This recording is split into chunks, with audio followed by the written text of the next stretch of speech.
We go. Hi, everybody. Welcome to the Tom Hill Live program here at Brass City TV. I'm your host, Tom Hill III, commercial real estate broker and formerly of WATR Radio. I brought back a financial lending fellow that's a good friend of mine, John Frasco. He's been on with us before on the Strike Zone Studio podcast, and he's been aired here previously on Brass City TV, which we appreciate very much. Tonight's show is going to be about commercial mortgages and borrowing money and finance in general, and our phone lines will be open, and the phone calls that we'd like you to call in on topic, please, on financing, business, and good questions, 203-753-7593. It'll be on the screen from time to time.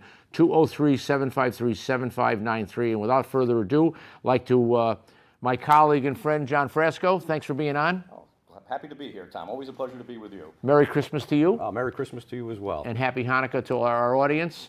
And tonight we'll start with the commercial real estate appraisal. Although before we start talking, how's your business? How's your life? Anything new since I saw you last? Life's been pretty good. I mean, the business is, you're coming to the end of the year, so things slow down.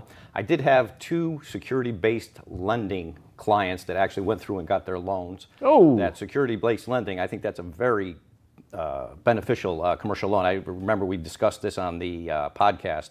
But I mean, if you're looking for a loan and you got securities, it gives you a low rate, your securities still appreciate, you still get dividends. I think it's a way to go. It's probably one of the better ways to finance any type of commercial endeavor that you're doing. So if anybody heard that and likes it and you want to call into us, 203-753-7593. So John is a very prepared guy. Look at the pile of show preparation that he brought. So we're going to work our way through it. And the first one he thought would be a good idea, which I agree with, a commercial real estate appraisal, detailed report analyzing a property's value using the income approach, sales comparison approach, the cost approach, and focusing on location, physical condition, income potential, which is leases and rent rolls, market trends, zoning, the financial data to provide an objective market value opinion for lenders, investors, or taxes. That's a lot of stuff, John. It is. It's a very important document. And I think a lot of people like bluff, seem to have a distaste for an appraisal, but I think it's a very valuable document. It gives you a lot of information that you're probably not readily available to. I mean, if you look at it, what is actually in the document? Well, it gives you the size, the age, the condition of the property. It may tell you when the property was built, when certain aspects of the property were added on, which is a valuable information. It tells you the functionality of it. It tells you... Keep going. It tells you the site condition. I thought I was distracted. We had there. an interruption.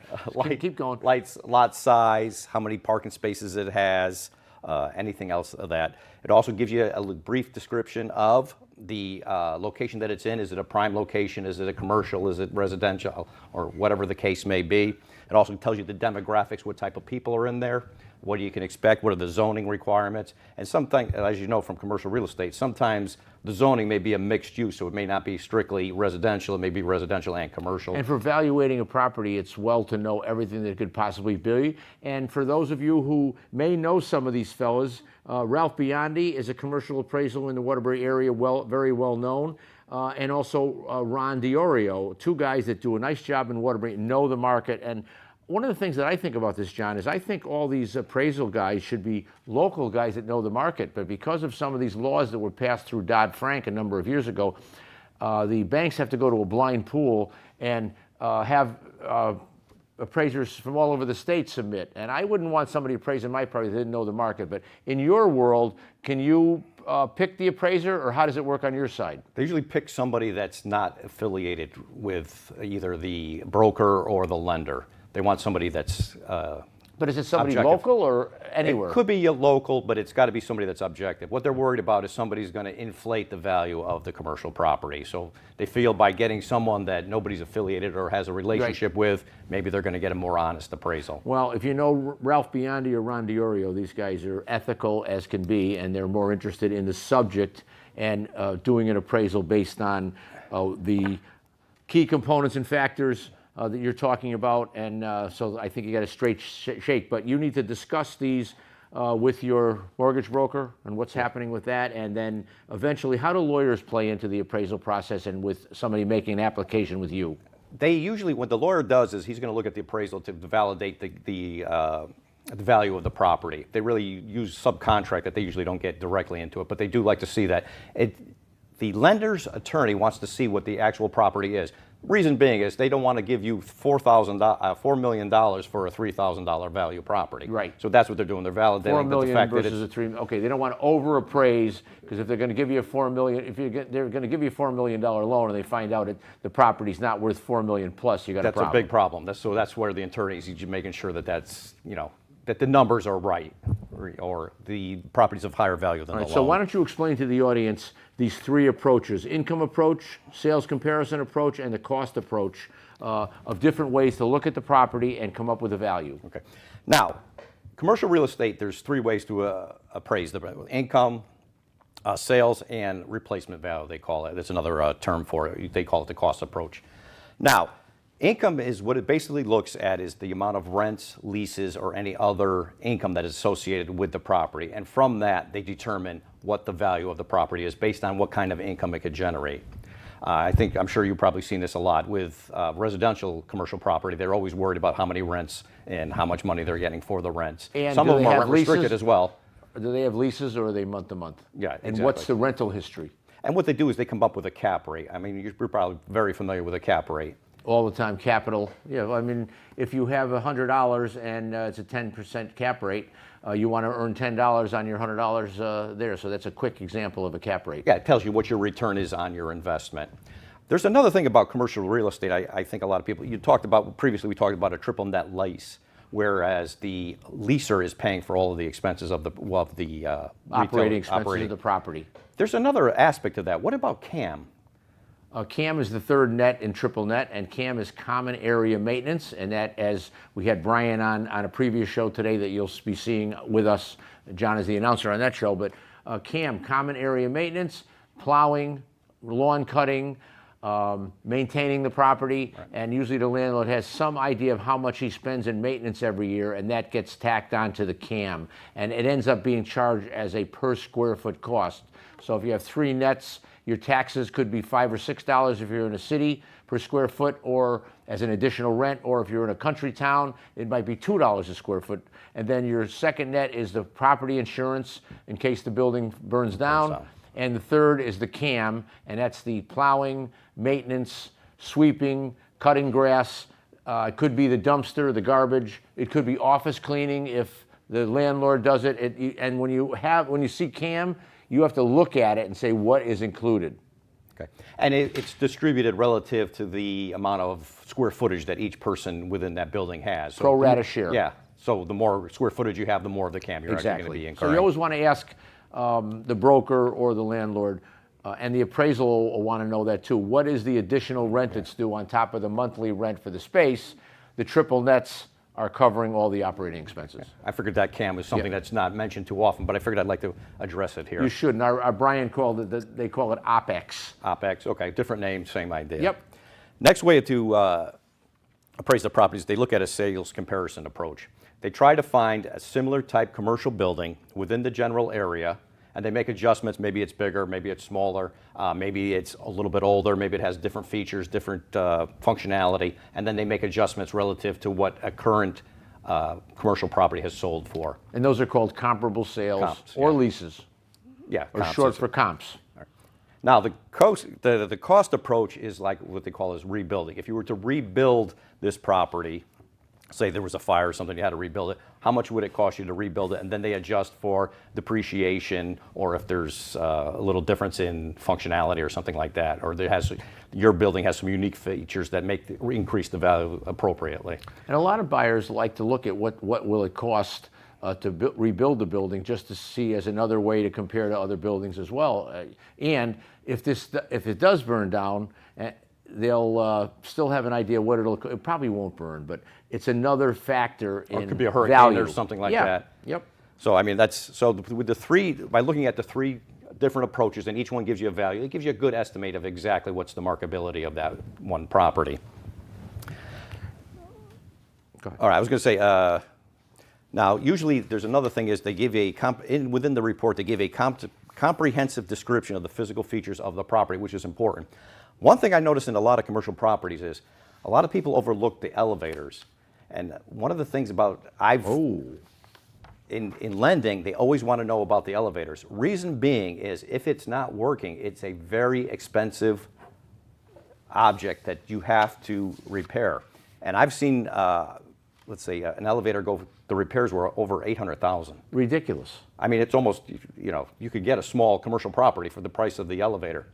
As a matter of fact, when we were talking, that referral you were giving me, that Mr. Z, that building that he was looking at had 5 different elevators. 2 were personnel and 3 were freight, and all 5 of them were not working. That was a 300,000-foot building that was formerly a newspaper in Giant Hartford, and a giant building in Hartford. Good location, too. A good location.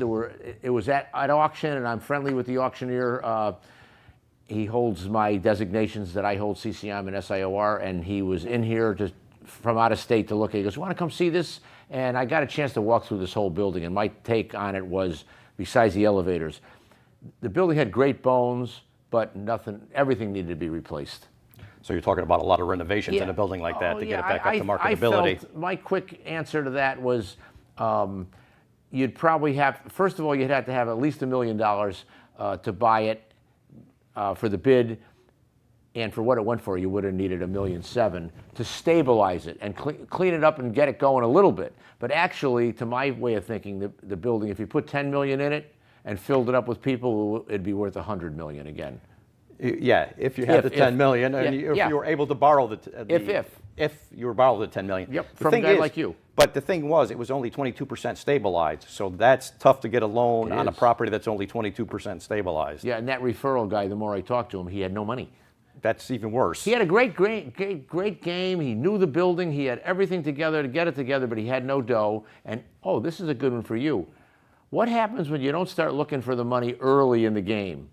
By the time you get it, by the time they do the underwriting, you'll be too late. And what is underwriting for the audience in plain language? Basically what they're doing is they're seeing if you're qualified to pay for the loan. Do you have the financial assets? They're going to check the data that you present to them to verify that you're telling them the truth, and they can trust you that you will pay them on time, on month to month. And back to your appraisal, all the physical features are going to be important in the appraisal, and the appraiser most likely is going to try the elevators. Yes. That's the reason why the appraisal is so important. Go in there and look at all the features. Make sure everything is working. If you don't have air conditioning, that could be a nightmare in the summer. If the heating isn't working or is bad, that's a nightmare in the winter. In the building that I sent the buyer or the potential buyer to, all the boilers were junk. Yeah. The air conditioning didn't work, and it needed a roof. Roof is another one of the Big top expense. big dollar item. The roof that's a nightmare. All right, keep going so we don't get any tangents. If you'd like to call in, our number 203-753-7593. Any questions on commercial real estate, on the appraisal process, and especially with John Frasco, our guest from Fidelity Financial. Any questions about borrowing money? Yeah, another thing they're going to see in here, and this is, I think, is very important. They're going to do financial analysis. They're going to show you the income statement. They're going to show you the expenses. They're going to show you the rent roll. They're going to show you what the leases are and all of the lease agreements. Now, checking the lease agreements may not sound, everybody just wants to know how much monthly payment are we getting from the lease. But there's another factor that I've seen on a commercial property where leases could run you into a few problems. They may have a non-competitive clause, whereas if it's a building where there's other businesses, let's say they have food or something, let's say a hamburger shop, you can't have another hamburger or food restaurant within that building. So that could sort of limit you on your future options. So it's good to go through and read and know exactly what the lease says. And for you parents and young people that might possibly be watching this show, or college students that want to go in real estate or make investments and buy property, boy, you better pay attention in your math classes, because this is all about math. And how does math play into investing in real estate or even getting the appraisal? You got to know the time value of money. You got to know the money that you're putting into it now will give you a higher value in the future. And if you don't understand the time value of money and how your payments are going to affect your future outcome, it will really put you in a tough position. I tell a lot of people, always go through your investment analysis. There's books on it, there's classes on it. It's worth the time you spend to understand how investments work. A lot of people have a misconception about it. If you have a better conception, you won't make as many mistakes. You probably put a lot more money in your pocket in the future as well. So true. What's your background, and how did you learn about the time value of money and investment analysis? I got a degree in finance when I was going to college. Very, very useful information. And I'm always amazed at how people really don't understand investments and how finance affects them. Even like calculating, the time value of money, how what you have now, what it should cost in the future. I'll give you a story. My father. I don't have all night. I know you don't like my stories, but I think it illustrates the point a little better. I'm going to keep this one short and sweet. Only kidding. I know you are. My stepfather used to go be in collectibles, and he said he bought this, whatever it was, I can't remember what it was, for $10. He said he just sold it for $12. He made $2. I said, well, what's the time interval between the time you spent the 10 and you got the 2? He said, 21 years. Oh, my God. I said, well, if inflation goes at 3% a year, that $10 is now worth $21. I don't think you made money on that transaction. So that's understanding the time value of money. So pay attention in your math classes. And he said there's books. There's UConn's got a little college for adults. You got the GED courses in the high schools. Everybody's got some kind of course for you somewhere, or you can get them on the internet. Yeah. One thing I noticed about you, every time you do the show, you usually show some books that you're reading. Here's the key thing I like. I think that's very important. Anything you want to know is written somewhere. There's some book on it. So if you look long and hard enough, you'll find that information that you're looking for. Okay, we'll quickly see if we can go to the Tom Hill LinkedIn page, because I just did this again. I got this from when I did WATR talk shows. I always had a segment, What Am I Reading? So, oops, let's see if we can get there. What are you reading right now, John? I'm reading a book on Bitcoin. Oh. And I was doing a little research on that. I was always against Bitcoin because it's not tied to anything. Usually, like any type of investment, is usually tied to something, a business, a commodity, or something like that. Bitcoin's the only thing that's really not tied to anything. So I figured I should learn a little bit more about it. Okay, and you can ask John about it, but if you want to listen to a podcast, my colleague from WATR, Larry Rifkin, who was the host of Talk of the Town for 8 years, he's got a podcast out, and it comes out every week. He's done hundreds of them, and he recently had a big shot from Wall Street on Bitcoin, and he did a nice job explaining it all. And also, if you want to learn about Bitcoin, read the Wall Street Journal, pick it up, or get it online, and it'll tell you. What am I reading? Who Knew by Barry Diller. A friend of mine, Stephen Press, and SIOR, sent it to me. I saw an interesting review in the Wall Street Journal right near the op-ed. They do almost every day a review on a book. And this Barry Diller is a famous movie producer. And it talked all about how he started as a rich kid in Beverly Hills and knew nothing and got a job in a movie company. And over the years, now he was head of Paramount Pictures, which is now trying to be sold with Warner Brothers. So that was an interesting book, and it also taught me about in business you can't just trust people. You got to be very careful, or you'll get disappointed and not get paid well. Also, I'm reading. I read on vacation this summer a 450-page book on surfing called "Barbarian Days: A Surfing Life," and it's a bestseller from 2015. I had missed it. I got a tip on it by reading the Wall Street Journal. It talked about this book on surfing, and I got through it in 2 weeks, 450 pages. So if you're ever thinking you like surfing or you want to try it, this book was riveting, and this fella surfed all over the world. But guess what he did on the side to make his living for his surfing trips? Sold commercial real estate. No, he's a writer. He was a writer. Yep, and so were his friends. And this book is great. You can't put it down. Scary, too, but with surfing big waves all over the world. And then I'll just do one more. Every couple of years, I go back through Winning Through Intimidation by Robert Ringer, reminding me that the business world is or can be a jungle, and you have to be careful who you trust. And to your job, I tell other brokers and people that are working with me, you got to be careful of credit risk. My son's an electrician. I tell him all the time, you got to be very. What's credit risk in your mind? Well, it's your credit risk shows your ability to pay or your willingness to pay. A lot of people that get debt, they don't like to pay it right away. It's actually hurting them. Usually when a lender is sending out a loan, he wants to make sure that person's paying them every month as requested so that he can monitor their cash flows and keep them more stable. Now, people that pay their bills on time all the time usually always do that. If you do it before, you'll do it after. Yeah, I think it's really a personality trait. Okay. Whereas some people that are always late, wait to the last minute, maybe send it in 10 days late or something like that, they're probably always going to do that.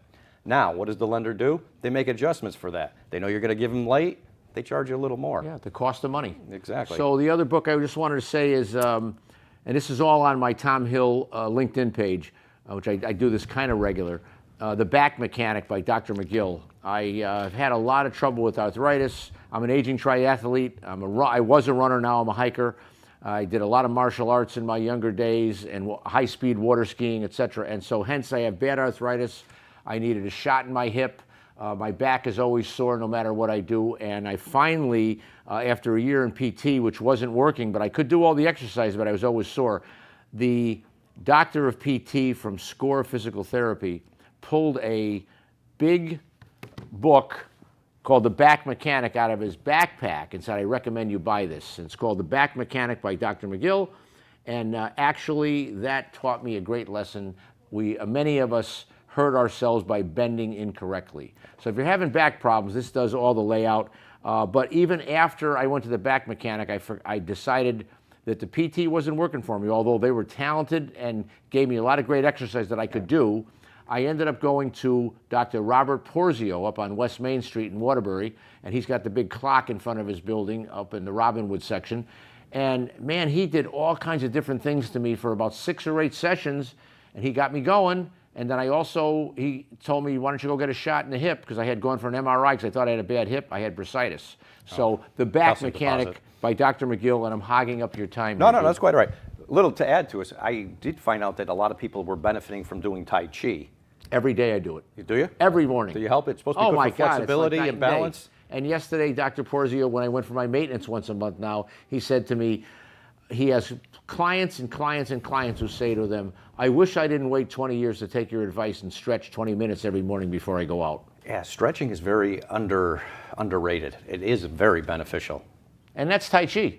Yeah, that's one way of stretching. And Tai Chi is you get a good workout, it's graceful. And but again, I still do all my PT exercises as well. I can't do. I could spend 2 hours doing all of them. So I try to do at least the Tai Chi for 20 minutes and stretch my back every day. And then on the weekends or other times I got more time, then I'll go anywhere an hour to 2 hours going through all these routines. And I'm not any young spring chicken anymore. So all the more reason for exercise and the Back Mechanic by Dr. McGill. It's a fountain of youth, the exercise. Yes, it is. Well, if you want the fountain of youth, you got to work for it. Yeah. In my opinion. Well, it's true. All right, so if you want to call, it's 203-753-7593. This is John Frasco, my excellent guest and new producer of the Tom Hill Live Show, so you'll be seeing him more as we go. But we're talking about a commercial appraisal in the steps to get a loan for commercial property. Just a few other things about the appraisal, also information it'll have. In addition to the financial analysis, we'll talk about market and economic data. What's happening within the region? Is it up and coming? Is it on a decline? What's the demographics of the people? What are the trends? That's all important information that could help you strategize with this commercial property. Now, why is it done? A lot of times commercial property is getting appraised to get a loan or a mortgage. Sometimes they'd like to use it to determine investment value. Is it worth buying this property? What's the future appraised value of this? And sometimes it's for litigation or estate planning. Since we know what the property is valued at, but let's talk about what you need to know, what a business needs to know to get a commercial loan. And they do an evaluation of what they call the 5 C's. Ooh, this is a good one. So let's just go over the 5 C's and then I'll explain each one after. First C is character, capacity, capital, collateral, and conditions. The first C being character, this is the borrower's trustworthiness and credit history. This is going to be revealed through your credit score. Actually, that's for any loan, I think. It is. Unless you're using your credit card. Well, to get the credit card, they also evaluate your character. So, do you pay your debts on time? Do you pay them in full? How much credit are you carrying? Are you carrying too much credit? Right. I mean, that may be a problem there. There's 2 types of credit reports. There's soft and hard. The hard report will show all the debt you've ever had. Ooh. I mean everything. It goes way back. If you ever had a loan on, whether a mortgage, loan, car loan, credit cards, it'll have each and every credit card you ever had and how well you paid it or if you didn't pay it. So, this is your life. Yeah, it's amazing the information that they have on your debt. So be very careful with that. I think your credit is something you should guard very strongly.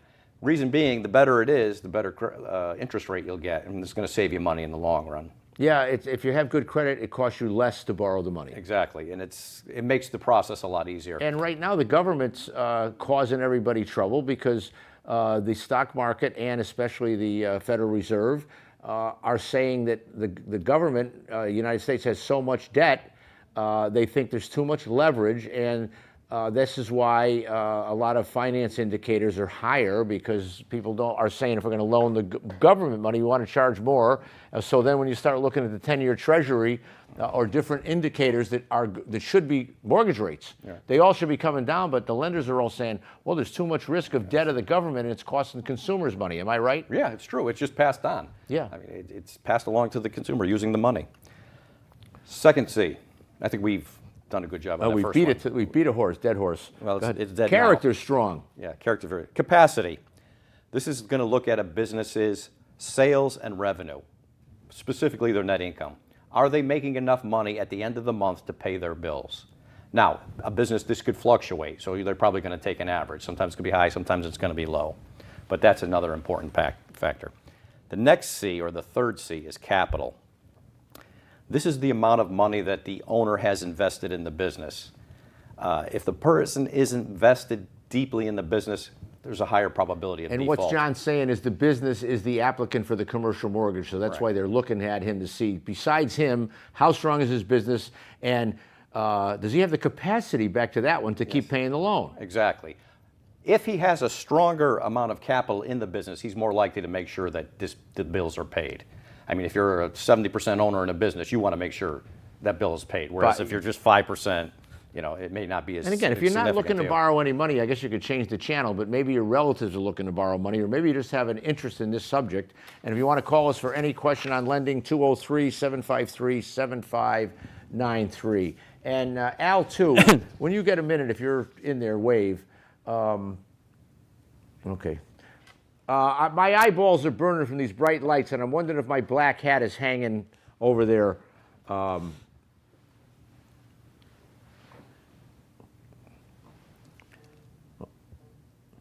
Hello? Hello. Hi.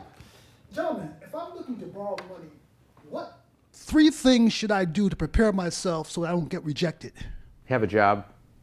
That's one. Good credit. John? Verify your income. Eradicate as much debt as you can. Improve your credit score. Check your credit score and try to keep it as high as you can. Prior to applying, I would pay off all your debts early, a couple of days early. That's showing that you handle credit or debt very well. If you do those things, your credit score will rise. You'll definitely be a high candidate, or high probability they'll give you the loan. Second question. Nowadays, too many people unfortunately have bad credit. Are there things a person could do to clean up their credit to prepare for these lending practices? Yeah, a lot of times they get bad credit because of credit cards. And I've heard people say, well, I pay off one credit card with another. That's a very dangerous strategy, because you're really not eradicating the debt, you're just transferring it to somewhere else. It's still showing you that you have a lot of debt and you're not managing it. It's maintaining the same level. There's something called the debt consolidation loan that every consumer can get.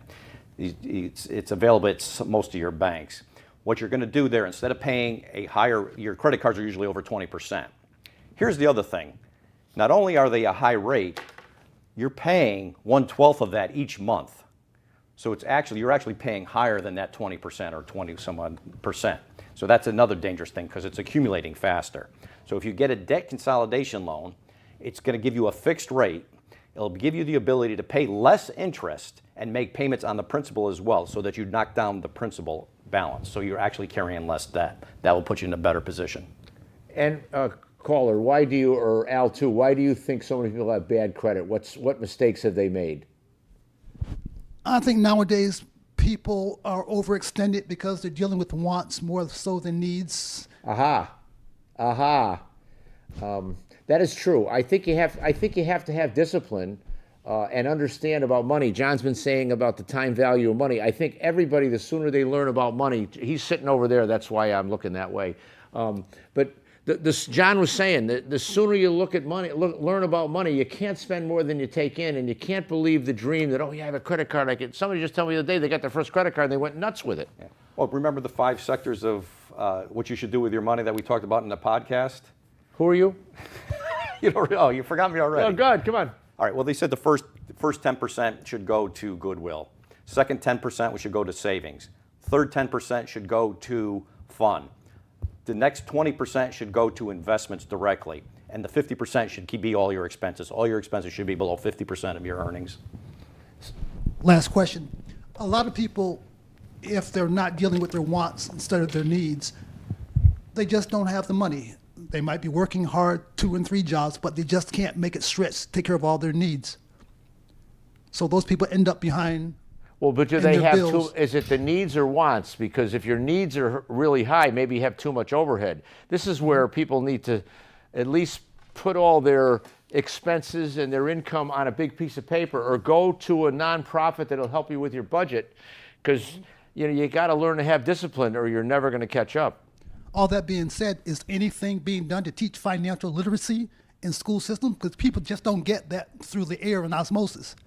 That is an excellent question. And I've said this to many people, and I think it fell on deaf ears. I think they should teach financial accounting and investments and bookkeeping to grammar school kids. Start it when they're very young, so they have an understanding of how money interacts with their life and how they should try to make their money appreciate. Many people don't have that knowledge. Maybe they're afraid, maybe they never just got it.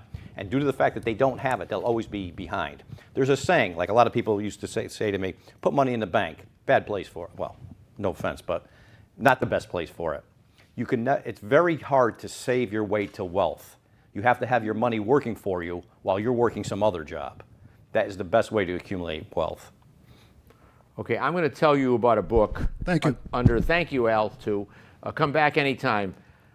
Okay, Stay here. Questions are I good. have a book that I read, I gave to all my kids, and I recommend it highly. It's called Save or Slave, and it's by a young guy named Pollard, and he's from Middlebury, Connecticut. Christopher Pollard. He's a CCIM like me. He holds a CCIM. I'm friends with his dad.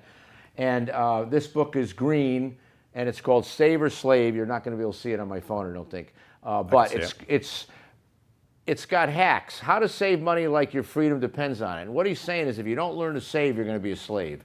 And this has got 20 chapters, how to buy a car, how to buy a house, how to buy stocks. Easy to read. And I think Al brings up a very important point about having financial literacy. And I think the school system, some do it better than others. But I think you're right, or did he say it? I think you said it. You got to start in grammar school. And 203-753-7593. If you'd like to call us, 203-753-7593. We'll be taking phone calls throughout these shows. You're going to see a show next week that we did a minute ago because of Christmas, and that was with Brian Atherton, a fellow CCIM SIOR commercial real estate broker, and we talked about the retail industry and money, didn't we? Yes, we did. You were in on it, Yeah. and that'll be playing next Thursday night. More on this kind of business subject, because I mean, if you don't know about money, you're save or slave. Yeah. Another good book I read, we're dwelling on Please, these no, books. no, we're doing great. I read was Wealth Without Risk. It talked about investments, it talked about insurance, and it talked about how to manage your expenses. So Wealth Without Risk, I would strongly suggest you read that book. Very comprehensive, very good book. Do you remember who wrote it? I can't remember Okay, I'm the going to look it title up. All right, so carry on while I look that up. All right, so the next one. Commercial borrowing, commercial money. Right. We're going through the 5 C's of the factors which lenders consider when they're evaluating if you're capable of getting a loan. The last one is collateral. These are assets such as equipment, real estate, or the building itself if you're buying a building. If you do not pay the loan, they will take this over. So it's something that is pledged. That's collateral, right? That's the collateral. Asset-based lending is all based on collateral. Last C is the conditions. This is the terms of the loan, the interest rate, how long the loan is, the term in years. And I'd like to just point out to a lot of people focus on the interest rate when you get a loan. I think really what you have to look at is your monthly payment, because the monthly payment will have a bigger impact on your bottom line than the interest rate. You may pay a little more, but if your monthly payment is lower, that could either make you or break you. So, and the term usually has a bigger impact, so the longer the term will actually lower your payment. So which, if you have the option of getting a slightly longer term, you're probably better off with a longer term. Right. It'll keep you solvent. But you also have to think about how long you got to pay it, and it's a lower payment, but you're going to be paying it longer. So these are all the comparisons. It's a balance, yeah. Nice move there, dude. a balance. All right, so I looked up your recommendation on what am I reading, and it's what a John Frasco reading, Fidelity Financial. Wealth Without Risk is by Charles Givens. Charles Givens. And just it says here how to develop a personal fortune without going out on a limb. So here we go about risk. What is your way of looking at risk for a client? Because people come to you all the time that want to borrow money. How do you describe and assess risk with somebody? What's that interview like? Well, the risk is the probability of a negative event happening. That's really what risk is. Yep. The thing is, you got to look at, there's always some negative events that are going to happen, or there's some negative aspects going to happen. You got to think of, do you have the ability to circumvent that somehow? Can you generate enough income so it's not a problem? If it's something like, if it's going to be an additional expense, do you know how to reduce that expense? Could you pay it off early? Something like that. Yeah, what do you have for reserves? In CCIM, which is my red pin, Certified Commercial Investment Member, we try to plan for what could go wrong. Exactly. Well, that's what I was saying. In the last show, Charlie Munger, he used to think what could go wrong, and then now by avoiding that, I'm in the right. So it was a benefit there. And then that reminds me, Jim Smith, whenever he speaks somewhere from the president of Webster Bank, and now he's the JS advisor because he retired out of Webster Bank, very successfully, I might add. He's a Waterbury legend and a real Waterbury patriot, he and his wife. Jim Smith always said, tell your kids to read the Wall Street Journal, and it's cheaper online, but just to pick through it every day to what interests them to learn about money. And that brought me back to, another way to learn about money. There's The Wealth Without Risk by Charles Givens. There's Save or Slave by Young Pollard, Chris Pollard, and Jim Smith is The Wall Street Journal. And I look at The Wall Street Journal every day. And again, pick through it for what, because you can learn about money. Yeah. The one I like is Barron's, which is the Wall Street Journal's magazine. It comes out every Saturday morning.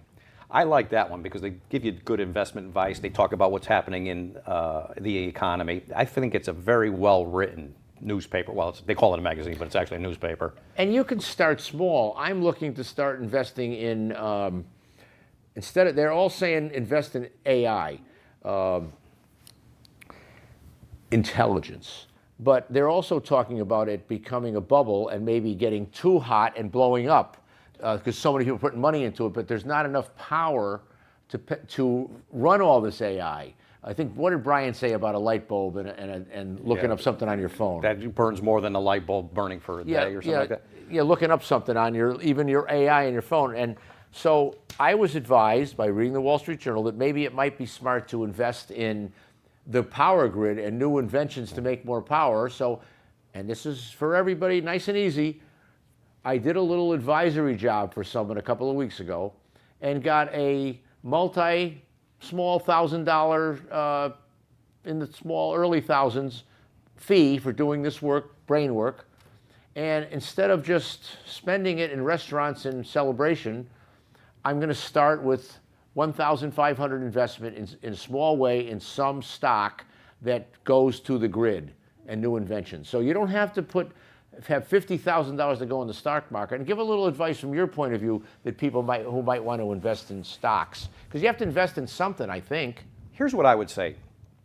If you're starting investing, the best thing to do is go into something that is safe. And you want to benefit from diversity a little bit. So I would say before you pick individual stocks, because that's a one and only investment. So if it doesn't hit, you've lost. So you can either win or lose. I would say, why not hedge your bets and go into a mutual fund? Pick a mutual fund in some type of sector that you think is going to be appreciating. That way, instead of having one company, you have many companies. Second, it's professionally managed.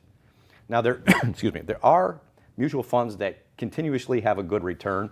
It's something like the S&P 500 index. That is a return of around 17 to 19% per year. I don't think that's a bad return. And some of those you can probably get.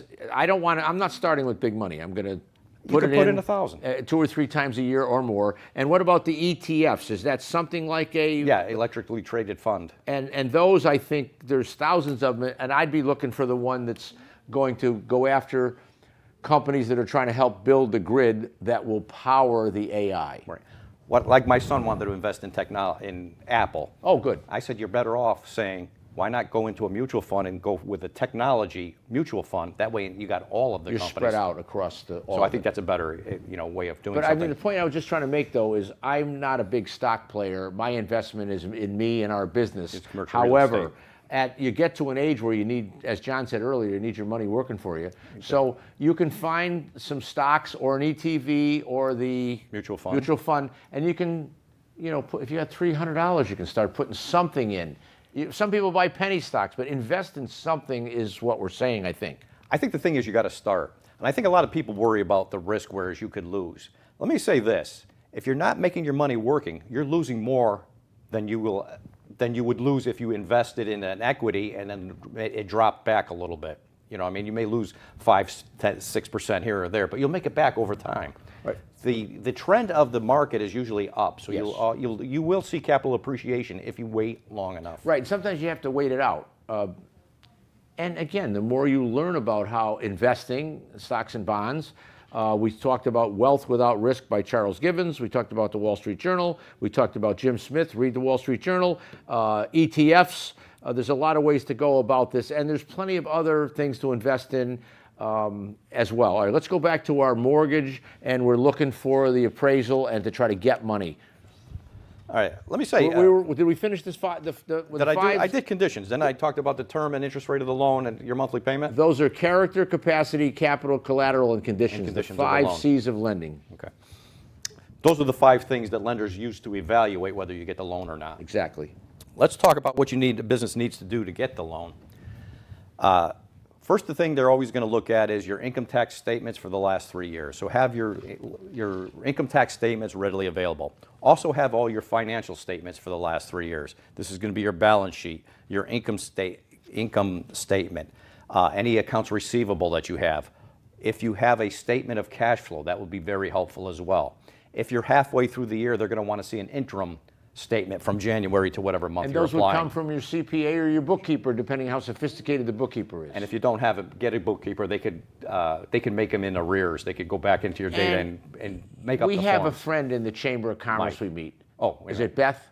Beth That can help you Beth with your Lane, books and yes. records. 'Cause if Very you're- capable. Very yeah, if capable. you have a business, you've got to be able to have books and records. I've talked to a bunch of people that own restaurants that to keep it in a shoebox underneath the cash register. They just throw their money in there, and then when they have a bill, they take some money out and pay it. Well, you're not going to borrow money if No. if you're a shoebox accountant. Exactly, because you got to validate that you have that money coming in order to get the loan. But if you don't need to borrow money, then turn the channel. And I don't mean to say it. Stay with us if you can. Come on, you got to keep them with us. And we'd love to have a call on topic 203-753-7593. Brass City TV, Tom Hill, CCIM, SIOR, commercial real estate broker. You can find a lot of these shows for your kids and education at tomhillradio.com. John? John Frasco, Fidelity Finance Solutions, www.fidelityfinancesolutions.com. You'll find a lot of good information on my website about loans, different types of loans, and how to apply and get these loans. You want to move further Yes, with I this? do. We Let's talked get through about it, 'cause getting we're halfway through the here. financial statements. Another thing is a business plan, if you have a solid business plan. Usually if you get an SBA loan, they always want to see a business plan. A lot of people, don't like to make a business plan. I think it's a very good activity because not only does it describe what you're doing, it focuses your attention on your financial statements, your marketing, what your competitive advantage is with your product or service or what you're trying to do. And if you deviate from something, it tells you now we got to make a couple of changes or make a couple of revisions to what we're doing to get back on track. Any friends in the Chamber of Commerce, Greater Waterbury Regional Chamber, that can help with that? Shay Oh, NeGrath. NeGrath. He's out of Danbury. It's SBDC. I think that is Small Business Development Council. Yeah, he's very good. Yeah, and you can find him, Shay NeGrath. He's on LinkedIn, and his background. When you keep talking, I'll look up his contact. I don't want to give. I'm going to talk a little more about the business plan later, but I just wanted to make mention of it. Understand the 4 C's. We already described what they are. Make sure that you're showing yourself in the best light in each one of those C's. They're going to access your credit worthiness. Like I said, they're going to check your business credit score and your personal credit score. They check both. So make sure you keep them as high as possible. One thing I would say is you could go on Experian.com, get a free copy of your credit report. It'll send you a monthly update to tell you where your credit is. I would monitor it because if you monitor it, you're going to manage it and you probably make it draw it higher. And you can see that if you're late or something like that, how it affects your credit score, and actually very quickly, may I say. Again, Shay, S-H-A-Y, Nagarseth, N-A-G-A-R-S-H-E-T-H, and he's a business advisor with the Connecticut Small Business Center, CTSBDC, and I think there's an office in Waterbury. It's probably in the Chamber It's of in the Commerce. Chamber of Commerce. He's got an office. Yep, and he's asking me to come on the program, so maybe we'll have him on Be a good candidate. sometime in the next in the next month, maybe in January. And he's on the ball, and he can help you make a business plan, and which John was saying how important it was. Okay. Let's see, where was I here? Okay, what to know about the loan itself? Yeah, assess your credit worthiness. Define your loan purpose. Here's where a lot of people make a mistake. They may be buying some equipment and say, well, I only need $100,000 for the equipment. What happens if it's a backhoe? Where are you going to put it? Do you have to house it? Do you need new tools for it now? So when you're looking at your business, when you're thinking about this, you also got to think of what other expenses are attached to this thing that you're buying. Yeah, do you need a guy to operate it? All right, or repair it, or do you need insurance on it, or things of that. A lot of times when you get like backhoes and stuff, where are you going to put it? You can't leave it in your front yard. And another tip back to the appraisal. This is the same. Define your loan purpose. Well, there's a appraisal procedure right in the beginning of the appraisal called purpose of the appraisal. So you should always think about, why do you need an appraisal? What is the purpose of it? And you can discuss that with the appraiser on how detailed he has to be. And you know, and is the purpose to just see how much something's worth? Is it for a bank? What is going on with it? So it's the same thing here on defining your loan purpose. Yeah. Or sometimes it could be for an estate if the Yeah, owner exactly. passes away. They want to see how much the property is actually worth. Okay. Things you need to know about getting the loan itself. The loan structure. Commercial loans are different than a residential mortgage. They're usually under 10 years. I have seen 12, but usually they're under 10. The only exception to that is an SBA loan. If you get an SBA loan, it goes up to 25 years. That may be a better approach if 10 is going to make the payments too high. Cost. Beware of the cost of the loan. There can be application fees, process fees, attorney's fees. It could be appraisal fees. There could be a prepayment penalty. All of those type of fees come into effect when you're trying to determine which loan is best for you. Collateral. Usually they use property, buildings, or tangible items like equipment. I do have a sidebar. I got another story for you on this, and I know you're not going to like it. No, but I'm ready. gonna- What do you mean I'm not going to like it? Try me. All right, tell me what you think about this one. We were on a meeting with a lender that he leases equipment to people with bad credit. Ooh. And under his criteria, he was telling us that in addition to the collateral of the equipment that they're leasing, I need some of their own personal collateral. So he wasn't too specific on that. So what we said to him was, well, what kind of collateral do you accept? And his answer was so profound. He said, I will take anything that the borrower values. Ooh. He says, I don't care if it's an antique car, a coin collection, a camera, but as long as they value it. Reason being is if they value it, they don't want to lose it. They're going to pay the for loan. the lease. or That's the another loan. great example of collateral. Yeah. Here, take my wife. I value her. I'm not going to tell your wife you said that. Hope she's not listening. Yeah, you better hope she's not Thank listening you. to that one. Sorry, honey. You're going to be on the couch tonight, Tom. Okay, we talked about collateral. Probably just her signature, not, physically. Did you like that story? Incidentally? Yes, of course. I think it adds You're to a good the- storyteller. That's I why think you're it adds. That's why you're the new producer of Tom Hill Live, and you'll be the announcer. So, folks, get used to him and his funny sense of humor. Okay. Balloon payments. Dangerous. Yes and no. Okay. If you're having difficulty in the beginning, a balloon payment may help you because you're paying just the interest rate. Okay. And then some future point in time, the term varies, but then you have to come up with the rest of it. I don't see it as being that bad because you can always refinance. In real estate, I always say you have to be careful of balloons because they could blow up on you. So you have to have plans, again, of what could go wrong so the balloon doesn't blow up, especially at the end, That's true, but I think and you have no money to pay it. at worst case scenario, it's better to refinance than deplete your cash reserves. Okay, so this is why I recommend, and I would do this too, to go to John and talk. How many lenders are going to take the time? We're not even through all these pages.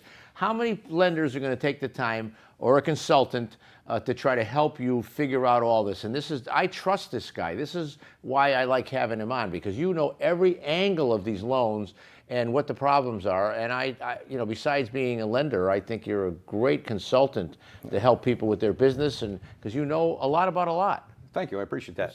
That's why you're I'll here. say this message to your wife. He really didn't mean that. He was joking what he said before. So you're not on the couch now. Okay, so Okay. that was balloon payments. I say watch out for him, but he says let him explain them. Yes, there's ways.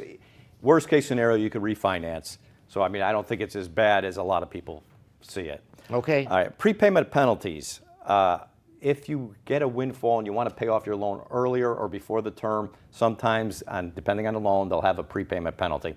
Most common one is like a 5-4-3-2-1 or a 3-2-1.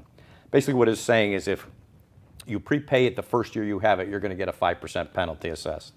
If you pay it the second year, you're going to get a 4%, and it goes Against down. the principal. Against the principal. Ooh, so you want to think about those and get somebody like John to explain that to you. I would make sure that if you do have a penalty that you're not going to run into a problem, or if you do, here's what I would suggest. If you do get that windfall and you can pay off the loan, invest it for a couple of years and then pay it off when the prepayment penalty's over with. See, you have all these strategies, and why do banks or lenders want a prepayment penalty, John?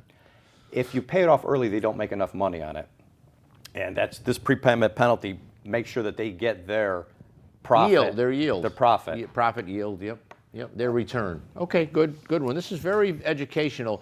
Borrowing money is risky, so you need to know what you're doing so that it becomes a pleasant experience and the loan does what you planned the loan to do for you. Exactly.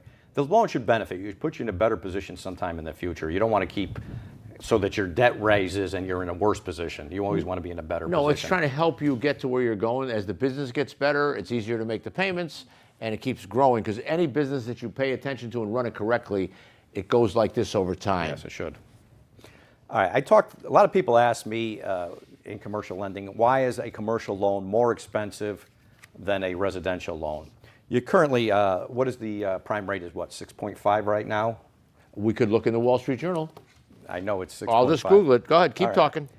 Usually your mortgage is going to be 6 1/8. Now you can get a fixed rate mortgage, 30-year mortgage for 6 1/8. One of the reasons why a commercial loan is more expensive is there's a higher risk. Your residential loan is going to be insured, Freddie Mac, by the government. That takes a lot of the risk out of it. There's regulations that are where the lenders have to lower the interest rate.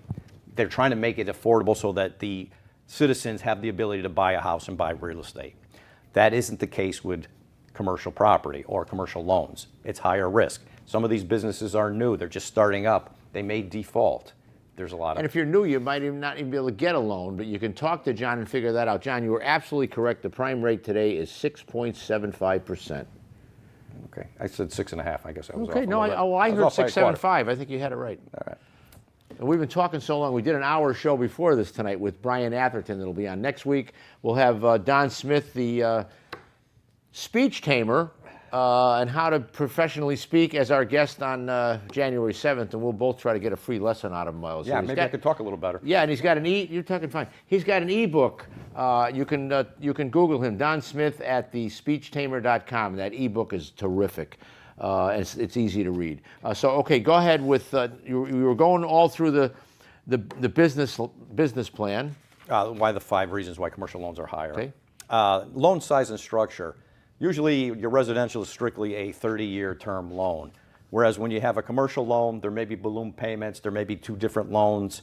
The terms are usually a little shorter. It's usually under 10 years. Sometimes they have balloon payments, sometimes it's interest only. There's variable rates. There's a lot more to it. That's why it's a little more difficult, and the interest rate is usually a little higher. All right, you still have 5 pages here. And We're I not have gonna 10. get through all the 5. No, your time is running up. We only have about 6 minutes left. So why don't you go to the most important things and then give a wrap up of why people should and how they pick a person like you to get fair treatment and all this knowledge before they sign the loan documents. What I find out is a lot of people, when they say they need a loan to buy something, they really don't, and there's a lot of options available.